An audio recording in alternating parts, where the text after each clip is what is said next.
खबर शामिल करते हैं चीफ रिपोर्टर चौधरी फरहान रशीद साहिवाल से। कमिश्नर साहिवाल डिवीजन शोएब इकबाल सैयद का हाई स्ट्रीट और इलामा इकबाल रोड पर लगाई जाने वाली टफ टाइल के काम में सुस्त रवि पर इजहार नाराजगी। पूरे हफ्ते कोई काम नहीं हुआ, मुतलका इंचार्ज के खिलाफ कार्रवाई की हदायत। दोनों अहम सड़कों के बाकी काम को बिला तखीर मुकम्मल किया जाए। कमिश्नर की हदायत, अगले मरहले में रेलवे रोड की तमीर नू शुरू होगी। कमिश्नर शोएब इकबाल सैयद वो यहाँ अपने दफ्तर में पस प्रोग्राम और म्यूनसिपल कॉर्पोरेशन की कारकर्दगी के जायजा इजलास की सदारत कर रहे थे, जिसमें additional commissioner coordination Shafiq Ahmad Dogar, director local government doctor Saifullah, chief officer corporation Ishfaq Ahmad और पस प्रोग्राम के सिटी मैनेजर मोहम्मद अरशद खान समेत दीगर मुतल्लिका हकाम ने शिरकत की।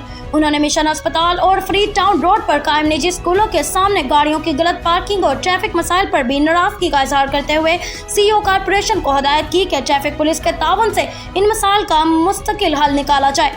इजलास में फैसला किया गया कि पाकपतन रोड पर जारी सीवरेज के काम को तेज किया जाए और जहां पाइप बिछाए जा चुके हैं वहां कारपेंटिंग शुरू कर दी जाए। इजलास में सिटी मैनेजर बस मोहम्मद अरशद खान ने बताया कि मठाली रोड के कुल 9,640 फुट में से 7,800 फुट पर पत्थर डाला जा चुका है, जबकि बाकी काम अगले 2 दिनों में मुकम्मल करके कारपेंटिंग शुरू कर दी जाएगी।